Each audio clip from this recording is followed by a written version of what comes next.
गुजरात में हो गए पूज्य मोटा। मेरे तो मित्र भी थे, मुलाकात कई बार हुई।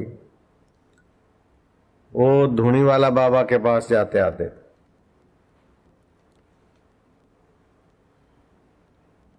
गांधी जी से भी उनका संपर्क था।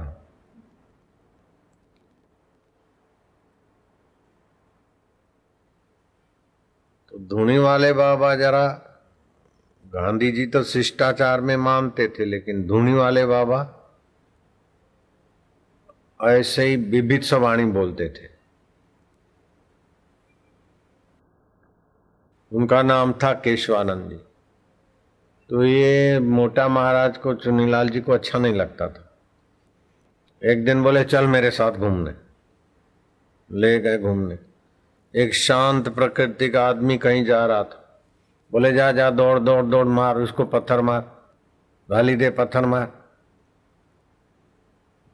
बड़ा सा एक पत्थर लेके उसको ठोका मोटा ने। तो वो आदमी गुस्से आया, बोले मैंने तुम्हारा क्या बिगाड़ा, रास्ते जाते मेरे को पत्थर मारते हो। तो महाराज ने कहा भाई मेरा तो तुमने नहीं बिगाड़ा, लेकिन बाबा जी ने आज्ञा किया इसीलिए मैं तुमको मारा हूं। दोस्त मेरा तो तुम्हारे से कोई वैर नहीं, लेकिन गुरु महाराज ने बोला मार इसको पत्थर। तो आ गया धूनी वाला बाबा केशवानंद के ऊपर, बरसा। भक्त साथ में थे। केशवानंद ने कहा अरे नालायक, तू मेरे को सीख देता है, अभी तू फलानी जगह फलानी के पास जा रहा है, अपनी तमाई करेगा, ऐसा खुल्लम खुला सुना दिया। जो बाबा सुनाते गए त्यों आदमी के उस पैरों तले धरती चली गई और वो फुट फुट के रोने लगा। तूने ये करा, तूने ये करा, और अभी इस दिन ऐसा करने जा रहा है, दिन दिन दाढ़े ऐसा। बस वो बड़ा लज्जित होकर फुट फुट के रोने लगा और बाबा जी को बोला महाराज क्षमा करो। बोले बेटे मनुष्य जीवन ऐसा नहीं खोया जाता है। वो जहाँ जा रहा था सत्यानाश करने, वहाँ का इरादा बदला और बाबा जी का भगत हो गया, प्रणाम करके शांत होके चला गया। तो बाहर से तो दिखता है कि धूनी वाले बाबा बड़े विविध है, लेकिन कभी कभी जैसे माँ बाप अथवा अपना हितैषी कोई अथवा कोई वकील बिजड़ पावर में धमधमाट बोल देता है, तो बोलने के पीछे उस वकील का किसी से नफरत नहीं होती, लेकिन सच्चाई को उजागर करने के लिए। संत की किसी से नफरत नहीं होती, लेकिन किसी के पतन को रोकने के लिए। पकड़ पकड़, खबरदार। मेरे गुरुदेव कभी कभी ऐसी किसी को डांट चढ़ते थे तो वो देखने वाले दंग रह जाए। रमन महर्षि बड़े शांत प्रकृति के संत, पॉल बेंटन जैसा उनके चरणों में बैठे। मुरारजी देसाई, शिकागो में मेरा प्रवचन था, वहां बोले थे कि मैं प्रधानमंत्री पद पे हूं, फिर भी मुझे वो शांति का अनुभव नहीं है जो मैं रमन महर्षि के चरणों में जाकर बैठता था, सुन उनकी निगाह पड़ती थी, मुझे शांति मिली। ऐसे रमन महर्षि के पास कोई आया, सवाल पूछा आध्यात्मिक, जरा दाव पेच वाला, महर्षि ने उत्तर दे दिया शांति से। फिर दूसरा पूछा, जरा जवाब दे दिया थोड़ी आंख दिखा के। फिर वितंडावाद करके कुतर्क करने लगा। महर्षि तो खबरदार, तो क्या समझता।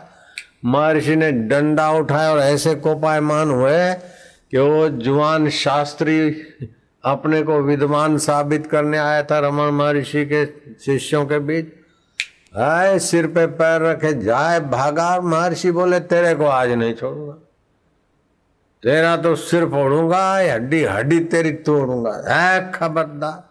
वो दौड़ता जाए रमन महर्षि उसके पीछे, दे धमाधम। पॉल बेंटन लिखते हैं कि काफी दूर तक उसको छोड़ के आए, फिर अपने आसन के पास डंडा खड़ा कर दिया और महर्षि स्वाभाविक दिनों में जैसे बैठते थे उससे भी ज्यादा सहज थे और प्रसन्न थे। तो अष्टावक्र गुरु कहते हैं, जनक के गुरु, धीरो न द्वेष्टि संसारम। द्वेष करता हुआ दिखता है, गुस्सा करता हुआ दिखता है, लेकिन उसकी गहराई में गुस्सा नहीं। जैसे रंगमंच पर कोई भिखमंगे का पाठ अदा करता है तो हृदय में वो दरिद्रता नहीं भिखमंगे जैसे, और कोई राजाधिराज महाराज का पाठ अदा करता है और कोई कातिल एकदम शातिल गुंडे का पाठ अदा करता है, फिर भी भीतर से उनमें वो गुंडा का स्वभाव नहीं होता। ऐसे ही महापुरुष अपने आत्मा परमात्मा को पाए हुए पुरुष समाज में विचरण करते हैं तो अलग अलग उनका प्रारब्ध कार्य क्षेत्र, लेकिन सबकी भलाई के सिवाय उनके जीवन में और कुछ नहीं होता है। प्रकृति क्रियमाणानि गुणै कर्वाणि सर्वशः अहंकार विमुढ़ात्मा करता अहमिति मन्यते। ये सब प्रकृति में हो रहा है, लेकिन हम लोग अहंकार से विमुढ़ होकर अपने में कर्तृत्व भोक्तृत्व सुख दुख पुण्य पाप अपने में ले आते। हम वास्तव में भगवान में चले जाएं और प्रकृति का कार्य प्रकृति में व्यवस्थित होने दे तो हमारे लिए संसार स्वर्ग हो जाएगा। मानवीय संवेदना के अभाव में अर्जी देने वाले दे जाते हैं, चक्कर काटते रहते, हम उनका काम नहीं कर पाते। अगर मानवीय संवेदना नहीं है, सहानुभूति नहीं है, तो डॉक्टर मरीज को नोचेगा, ऑफिसर पब्लिक को चक्कर खिलाएगा। मेरे हृदय में अगर मानवीय संवेदना नहीं है तो मैं बोलूंगा आज मंगल का वार है, ये तेल चढ़ाओ, ये करो, तुम्हारा बेड़ा पार है, मेरे को ये दो। लेकिन अगर सहानुभूति का सद्गुण है तो आपके हृदय में सद्गुण के कारण वो सत्स्वरूप ईश्वर की जो शांति, ईश्वर की धारा से जो जुड़ने का अवसर आता है तो आपके शरीर में नित्य नवीन रस बनता है। अगर हम निंदा करें, ईर्ष्या करें, शोषण करें, द्वेष करें तो हमारे शरीर में विजातीय द्रव्य पैदा होते। पर निंदासम अघ्न गरीषा, रामायण में लिखा है। जो निंदा ईर्ष्या करते हैं उनके शरीर में न्यूरोपेप्टाइड्स ऑक्सीडेंट नाम का द्रव्य बनता है जिससे कई बीमारियां लगती है, और दूसरा LDL बनता है। तो निंदा करने से, सुनने से, जेलसी से वो बीमारियों को बनाने वाले द्रव्य बनते। तो अगर हम भगवान से जुड़ते हैं तो भगवत सत्ता, जैसे हम काम से जुड़ते तो काम ही हो जाते, क्रोध से जुड़ते तो क्रोध ही हो जाते, चिंता से जुड़ते तो चिंतित हो जाते। लेकिन वास्तविक में हमारा जुड़ान ईश्वर के साथ था, है और रहेगा। क्रोध आया, हमें क्रोधी बनाकर चला गया। लोभ आया, हमें थोड़ा गलत रास्ते से भटका के चला गया। लेकिन हमारा चैतन्य प्रभु तो हमारे साथ है, लेकिन उस प्रभु का हमारे पास ज्ञान नहीं है, उसके लिए प्रीति नहीं है, उसके लिए विश्रांति नहीं है। इसीलिए एक से एक ये आते हैं और बाद में हम थक कर पड़ जाते। तो कितने भी थके और कितने भी विकार हमको लताड़ते जाते हैं, फिर भी हमारा ईश्वर के साथ का संबंध टूट नहीं सकता। मनुष्य मात्र में ईश्वरीय सत्ता है, वो भले अभी बिछड़ा हुआ है, अनजाने में उलझ रहा है, लेकिन वास्तविक में सभी मनुष्यों की चैतन्य परमात्मा सत्ता शुद्ध है, शाश्वत है। विकार मर जाते हैं, दुख मर जाते, सुख मर जाते, शरीर मर जाते, फिर भी कोई ऐसी सत्ता है जो मरने के बाद भी रहती है। व्यास भगवान ने उस परम सत्ता को पाकर हंसते खेलते निरोग जीवन, प्राकृतिक नियमों का पालन करके अथवा औषध और मंत्र के बल से आप निरोग जीवन के धनी बन जाओ। तो उन्होंने 4 प्रकार के रोग बताए। एक तो ये शारीरिक रोग, बुखार, पैरालाइज, ये दम्मा, टीबी, ये आदि। दूसरे मानसिक रोग बताए, कभी काम आया, कभी डिप्रेशन आया, कभी क्रोध आया, कभी लोभ आया, कभी चिंता आई, कभी भय आया। तीसरे हैं आगंतुक रोग, अकाल पड़ गया, एक्सीडेंट हो गया, किसी के गलती से कुछ हो गया, खान पान की गलती। और चौथे होते हैं स्वाभाविक रोग, जैसे बुढ़ापा की कमजोरी, बुढ़ापा आया तो वायु प्रकोप, मौत आई, ये स्वाभाविक। तो ये स्वाभाविक रोग प्रकृति में होते, बुढ़ापा आदि। और काम क्रोध आदि रोग मन में होते हैं, बुखार आदि रोग तन में होते हैं, इन सब के बदलने के बाद भी जो नहीं बदलता, उस परमात्मा के नाम का सुमरण, जैसे मोटा को फिट आती थी। तुझे मोटा का नाम तो सुना होगा, नडियादमन का आश्रम में, और सीढ़ी पर से गिर पड़ते थे लहूलुहान। कई उपाय इलाज किया लेकिन रोग ठीक नहीं हुए। तो एक दिन ठान लिया कि इस रोग की विदाई तो शरीर के साथ होगी। अब चलते चलते फिट आता है, गिर जाते हैं, कोई उपाय नहीं देखा तो नर्मदा जी में गए। नर्मदा माँ को प्रणाम करके अपना शरीर समर्पित किया।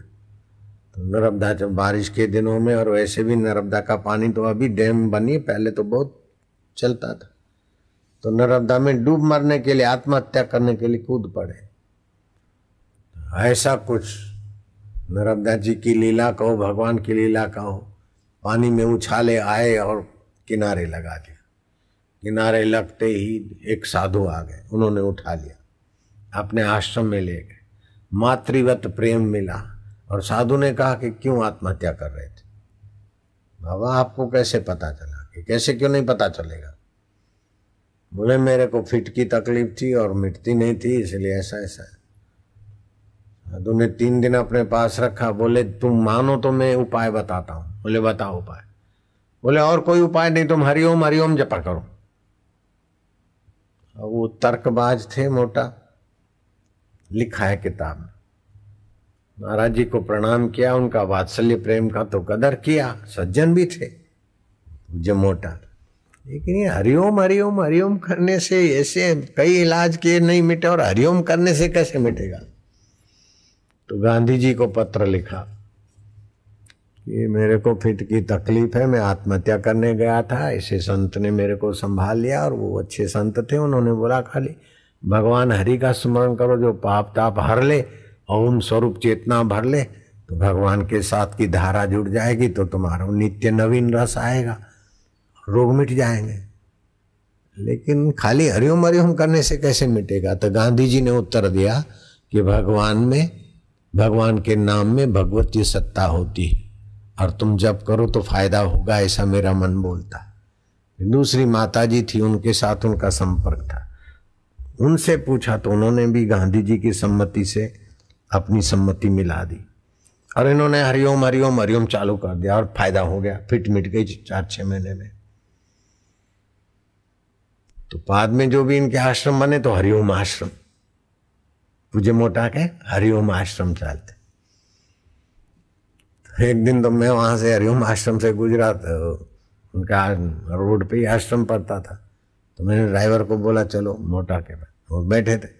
अरे बोले दोस्त तुम्हारा तो बहुत नाम है, अरे यार मेरे को जरा चंदा बंदा कर देना आश्रम जी, एकदम सरल रहेंगे।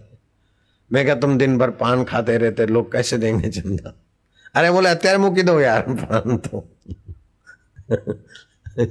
ऐसे पकड़ भी। तो संत पुरुषों के जीवन हिलचाल व्यवहार बाहर से भिन्न भिन्न होता है, लेकिन हृदयेश्वर की प्रीति भक्ति और आनंद से इतने सराबोर होते हैं कि उनके लिए ये अपना व्यक्तिगत स्वार्थ तो कोई माना ही नहीं रखता। 1930 से 32 के बीच आंदोलनकारियों के साथ पूज्य मोटा जुड़ गए और जेल में भर्ती होना पड़ा। तो साबरमती जेल में भीड़ बढ़े तो खेड़ा में डालो, और खेड़ा का भर जाए जेल तो बड़ौदा की जेल में, 3 जेलों में धकेलते हैं। जब कैदियों को बड़े दरवाजे के बीच से एक छोटी खिड़की जैसा दरवाजा, वहां से पसार करते, धड़ाक से डंडा ऐसा मारे कि बाँ पुकार जाए कैदी, दहशत फैल जाए। क्या क्या जुल्म किया अंग्रेजों। तो ये कैदियों की कतार में इनका 50वां नंबर था, कि इसका पूज्य मोटा का। तो 50 नंबर मतलब इतना दूर थे, तो जिसको डंडा लग रहा था डंडे की आवाज और बाप रे मर गए रे हाय रे निकलती थी। 50 नंबर चलते चलते 8वें नंबर पे सोचा कि अपने को भी ये डंडा लगेगा। थोड़े शांत हुए तो आवाज आई त्राटक कर। तो शिवराम भाई और दूसरे उनके 2 साथी थे, बोले आवाज आई तुमने सुनी? बोले हमने तो नहीं सांभड़ी। विठल भाई शिवा भाई दोनों से पूछा, बोले हमें तो नहीं सांभड़ी। तो देखा कि कोई भरम होगा। फिर 8 में से जब 7वां नंबर आया धड़ा, तो अंदर झटका लगा। फिर से आवाज आई कि त्राटक कर। समझ गए कि धुनी वाला बाबा केशवानंद। गुरु से एक बार दीक्षित होते हैं, परेशानी होती है, तो जब हम शांत होकर कुछ सोचते हैं समस्या के विषय में, तो गुरु तत्व व्यापक है, वो गुरु तत्व की कृपा है। केशवानंद बाबा ने, धुनी वाला बाबा ने मार्गदर्शन दिया। जब इनका वारा आया और डंडा लगने वाला है, तो डंडा मारने वाले की आंखों में अपनी आंखें मिला दी मनोबल से, तो उसकी हिम्मत नहीं हुई डंडा मारने की। जमादार ने बोला क्या करता है? क्या डर गया कैदी से? लाओ मैं मारता हूं। तो जमादार के आंखों में आंखें डाल दी, तो जमादार भी थर थर आया। जेलर के पास गए कि साहब ऐसा कैदी है कि हम डंडा नहीं मार सकते उनको। बोले ऐसा कैसा होता है? लाओ उसको। गालियां बोलते हुए ले गए चुन्नीलाल जी को, मोटा महाराज, सिर से पैर तक, पैर से सिर तक, देखते देखते तुम्हारे पास क्या जादू है, क्या है? बोले जादू वादू तो कुछ नहीं, हम भगवान का नाम लेते और एकाग्र होके देखा है भगवान, तो तुम्हारे में भी भगवान है, तो भगवान थोड़े हमारा बुरा चाहते। जब हम भगवान से बिछड़ते और मन बुद्धि में कपट में रहते हैं, तब दूसरों की मुसीबत हावी होती। भगवत सत्ता तो सब में एक है। तो जो अभी तू तड़ाके से बात करता था, वो जेलर बदल गया। बोले तुम इतने बढ़िया सज्जन आदमी हो, तो फिर ये सब अंग्रेज भारत छोड़ो वालों के झुंड में क्यों भर्ती हुए? बोले मैं देखा था कि चलो देश की आजादी में थोड़ी सेवा हो जाए, और मान अपमान होता है तो शरीर का होता है, मन का होता है, जरा प्रैक्टिकल अनुभव करना था, इसलिए उसने रजिस्टर मंगाया, कैदी नंबर 100 आध्यात्मिक व्यक्ति है और इसको क्लास 1 का भोजन और व्यवस्था दी जाए, C क्लास के, और कैदियों जैसा इनसे व्यवहार न किया जाए। तो भोजन में गुड़, फल, दूध, बहुत सब हो गया।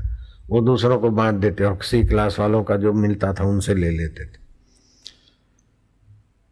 तो ऐसे महाराज के पास गए, तो महाराज ने कहा जो गुरु से जुड़ता है तो गुरु उसको प्रेरणा देता है, और अंत समय भी जो गुरु के भक्त हैं, गुरु तत्व उनकी रक्षा करता है। तो फिर मोटा महाराज को हुआ कि ये बाप जी अपना प्रभाव दिखाने के लिए बोल रहे।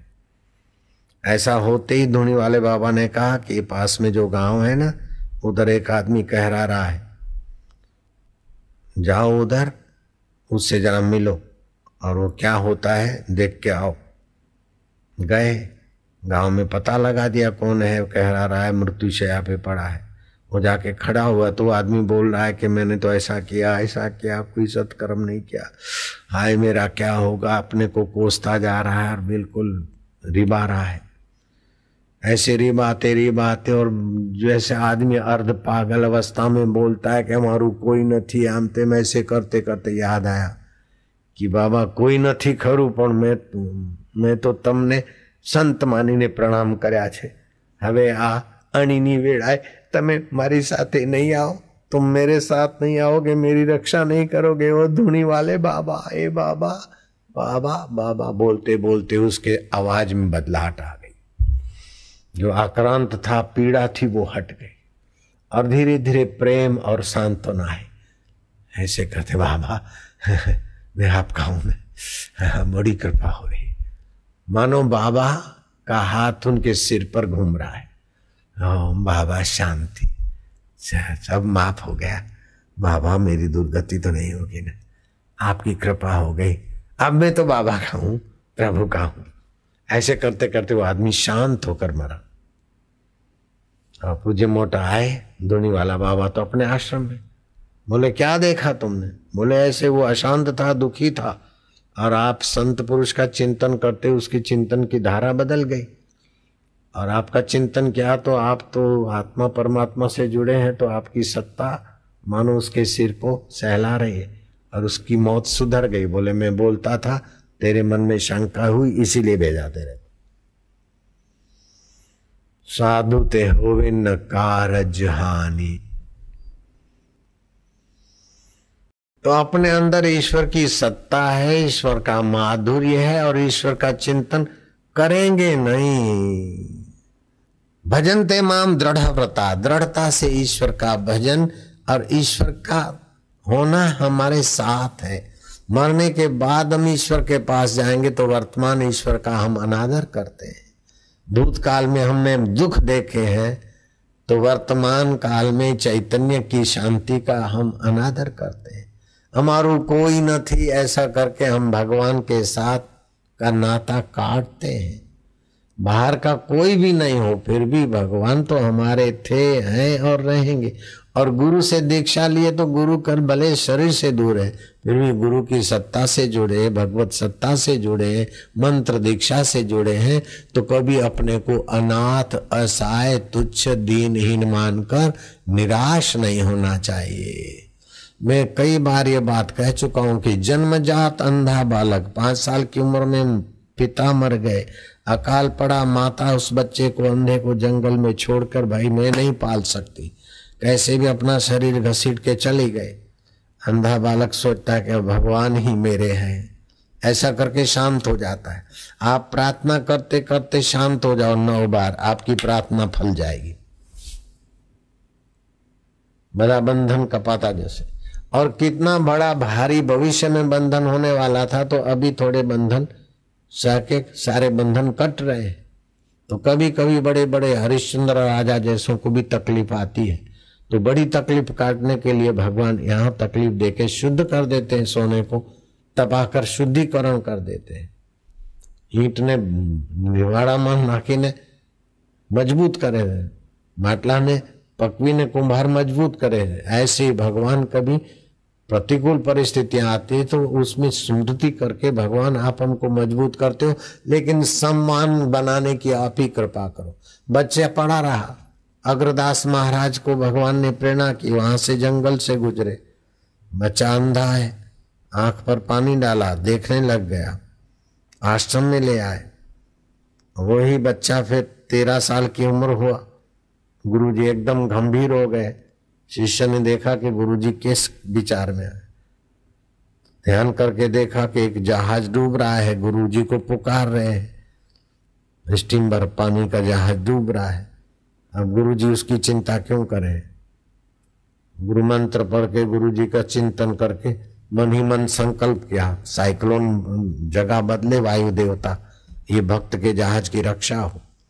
वो हवा बदली, पूर्व की जाने वाली हवा पश्चिम के तरफ जाने लगे अथवा जहां की होगी, तो जहाज को डुबाने की जगह जहाज को किनारे लगा दिया साइक्लोन ने।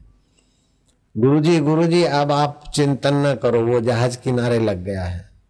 गुरुदेव जहाज किनारे लग गया, भक्त का जहां बेड़ा डूब रहा था, आप उसके चिंतन में लगे थे। गुरुदेव अब आपकी कृपा से आपके भक्त का काम हो गया। बोले हैं कैसे? बोले गुरुजी आप गंभीर हो गए थे तो मैंने ध्यान करके देखा और मैंने संकल्प किया तो ऐसा हो गया आपकी कृपा से। बोले तो तेरा नाम हमने नारायण रखा था, अब तेरा नाम बदलते, तूने मेरी और मेरे भक्त की नाभि की बात जान ली, तेरा नाम नाभाजी रखते। अब तू भक्त और भगवान और संत के बीच जो चमत्कार पैदा होते और घटनाएं घटती उसका चरित्रावली लिखो। इतना बड़ा भक्तमाल ग्रंथ की रचिता हो गए। कहाँ तो अंधा बालक, लावारिश बालक, जंगल में भेड़िया खा जाए, सियारिया खाई जाए, कीड़ा मकोड़ा चूंठी नाकता था, फिर भी भगवान को प्रार्थना करके शांत हो तो अग्रदास महाराज आए, नाभाजी महाराज बन गए वो अनाथ बालक। और नाभाजी का शिष्य पयहारी बाबा पृथ्वीराज चौहान के गुरु बने। कभी निराश नहीं होना चाहिए, हताश नहीं होना चाहिए और अपने को कोसना नहीं चाहिए कि अरे हमारू कोई નથી, हमारू कोई નથી। जगतनीयता हमारो छे અને અમે हमारू कोई નથી એમ કરીને એનું અપમાન ના કરો। प्रभु तू हमारो छे।